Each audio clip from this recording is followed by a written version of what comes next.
Hey guys, in this video we're going to go over how to get a Disney bundle with existing Hulu account.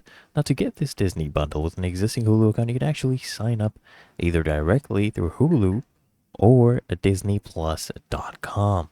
So if you're billed by Hulu, you can actually manage your subscription directly on their website or through disneyplus.com. And if you're billed through a third party, you'll need to sign up on disneyplus.com. Let me go over this in a more detailed manner. So remember, if you're billed by Hulu, so you go to Hulu's website and then you visit your Hulu account page, you'll have to log in, of course, and navigate to manage plan. And here, what you need to do is select the bundle plan. So you toggle your preferred Disney bundle plan to on, and then just review and confirm, right? Confirm the changes to switch to the bundle plan.